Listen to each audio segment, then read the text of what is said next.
Samajwadi party. देखिए, शिवपाल यादव को पद तो मिला है, अच्छा बात है कि यहाँ पर राष्ट्रीय महासचिव बना दिया गया, लेकिन इससे बड़ा पद भी उनको मिल सकता था, उनको बहुत आगे रखा जा सकता था। देखिए, मैनपुरी में जी तोड़ मेहनत की, खतौली में जी तोड़ मेहनत की, और सबसे बड़ी बात, अपनी पार्टी का विलय करना छोटी बात नहीं है।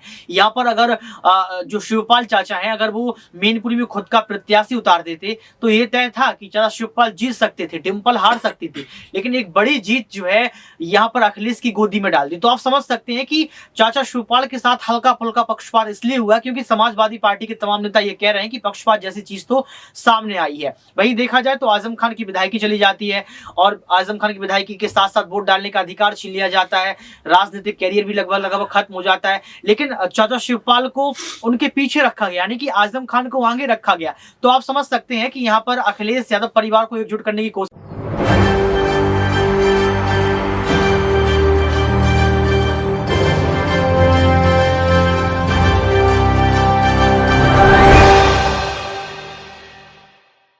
नमस्कार, मैं राहुल शर्मा, आप देख रहे हैं SP9 न्यूज। स्वागत है आप सभी का आज के प्रोग्राम में। प्रोग्राम की शुरुआत अखिलेश यादव से।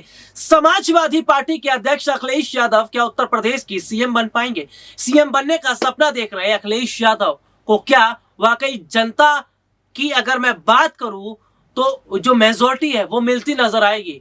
इस मुद्दे पर आज हमारा प्रोग्राम है और मेरे साथ मेरे खास सहयोगी ऋतिक जुड़े हुए। ऋतिक, बहुत बहुत स्वागत है इस प्रोग्राम में आपका। और सबसे पहला सवाल मेरा रहेगा, विपक्ष इन दिनों उत्तर प्रदेश में जिस तरीके से मजबूत हो रहा है, क्या यह बताता है कि आने वाले वक्त में विपक्ष मजबूत तो हो रहा है लेकिन अखिलेश यादव सीएम कुर्सी तक जा रहे हैं और बीजेपी में जो कला कलेश है या बगावत है, इससे योगी को झटका लग रहा है? देखिए, योगी को झटका लग रहा है। उत्तर प्रदेश की राजनीति में अगर देखा जाए तो आज अखिलेश यादव के साथ तमाम नेता जुड़ रहे हैं, क्षेत्रीय दल साथ आ रहे हैं, और सबसे बड़ी बात निकल कर आती है कि अखिलेश यादव का ध्यान निकाय चुनाव पर बिल्कुल भी नहीं है, रत्ती भर भी नहीं है। आपको बता दें कि अखिलेश यादव जो है यहाँ पर जो आने वाले विधानसभा चुनाव के साथ साथ यहाँ पर देखा जाए तो लोकसभा चुनाव 2024 के होने हैं, उस पर पूरा ध्यान टिकाए हुए हैं। अभी 9 राज्यों के विधानसभा चुनाव है, अखिलेश यादव लगातार कई राज्यों में प्रवेश कर रहे हैं। 2024 का यहाँ पर लोकसभा चुनाव है, उसको लेकर बड़े बड़े फैसले ले रहे हैं और ये कह रहे हैं कि 80 जो लोकसभा सीटें उत्तर प्रदेश की हैं उन पर हम वर्चस्व लहरा देंगे, उस पर हम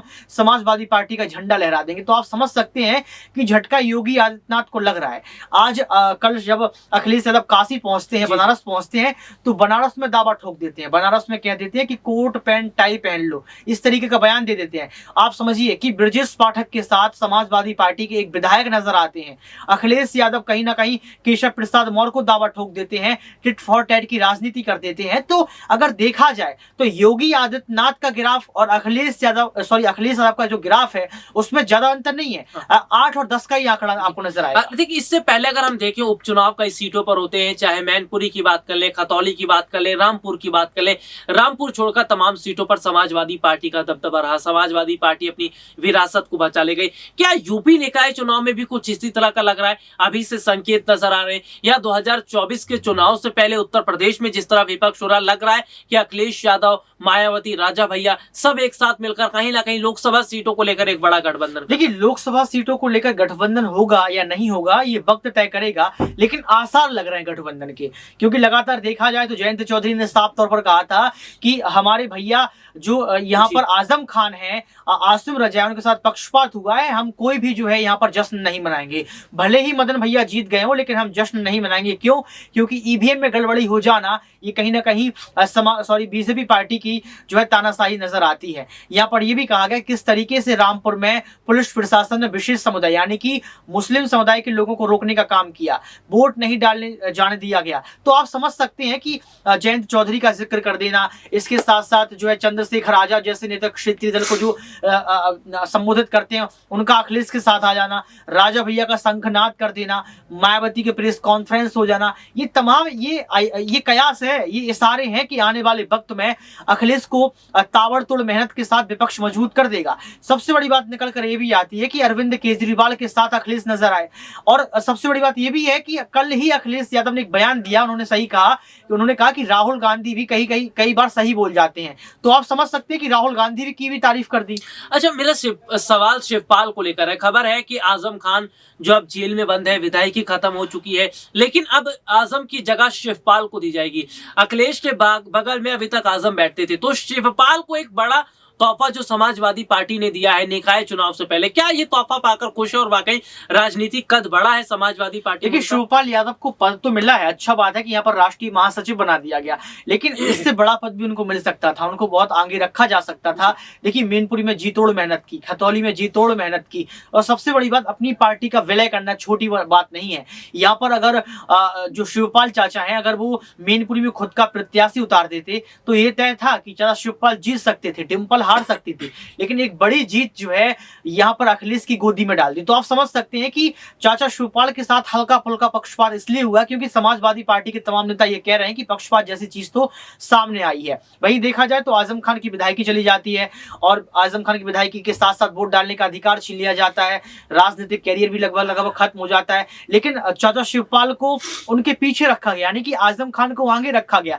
तो आप समझ सकते हैं कि यहाँ पर अखिलेश यादव परिवार को एकजुट करने की कोशिश कर रहे हैं और ये पूरी कोशिश कर रहे हैं कि एम बाई समीकरण जो है टूटे ना। जी, और देखिए सबसे बड़ी बात अगर हम कहें उत्तर प्रदेश का चुनाव हो या फिर चुनाव लोकसभा के हो या राजस्थान का या मध्य प्रदेश या छत्तीसगढ़, इन तमाम चुनाव पर हम और हमारी टीम लगातार काम कर रही है, हर बारीकी से जानकारी पहुंचा रही है। लेकिन सबसे बड़ा मुद्दा यह है कि बीजेपी उत्तर प्रदेश में आखिरकार क्यों कमजोर होती चली जा रही है? क्या इस कमजोरी की सबसे बड़ी वजह आरक्षण तो नहीं है?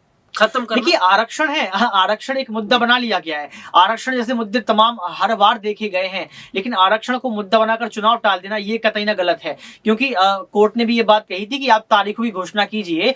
आरक्षण की जो ओबीसी रिपोर्ट है वो तैयार हो रही है, उसमें देरी हो रही है तैयार होने में, लेकिन यहाँ पर योगी आदित्यनाथ ने साफ तौर पर कहा था कि ओबीसी आरक्षण की जो रिपोर्ट तैयार हो जाएगी उसके बाद ही चुनाव करा जाएंगे। यानी कि योगी आदित्यनाथ तो जो है राज्य चुनाव आयोग की भूमिका भी निभा रहे हैं। जो बयान राज्य चुनाव आयोग को देना चाहिए था कि चुनाव होंगे या नहीं होंगे, अगर नहीं हो रहे तो कारण क्या है और कब होंगे, उसका पूरा बयान जो है योगी आदित्यनाथ देते। तो कहीं ना कहीं जो सवाल खड़े किए जाते हैं, चाहे वो ईवीएम पर हो, चाहे चुनाव आयोग पर हो, चाहे ओबीसी आरक्षण के मुद्दा को लेकर हो, ये सवाल जो विपक्ष खड़े करते हैं उसमें कहीं ना कहीं 20 से 30% सच्चाई तो होती है, लेकिन बीजेपी पार्टी इस सच्चाई को छुपाने का काम करती है। तो वाकई देखिए लगातार मुश्किल इस वक्त हम देख रहे हैं कि जिस तरीके से बढ़ती चली जा रही है प्रदेश के मुख्यमंत्री योगी आदित्यनाथ के खिलाफ, क्योंकि एक और जहां ब्रजेश पाठक है, केशव प्रसाद मौर्य है, अपर्णा यादव है, जिस तरीके से आज योगी सरकार पर भारी पड़ रहे हैं। देखिए योगी आदित्यनाथ ने अपर्णा को कोई बड़ी जगह नहीं दी है, और मेरा सवाल अपर्णा को रहेगा, क्या अपर्णा यादव को बीजेपी में अभी तक जगह नहीं मिल पाई? क्या बीजेपी अपर्णा पर भरोसा नहीं कर रही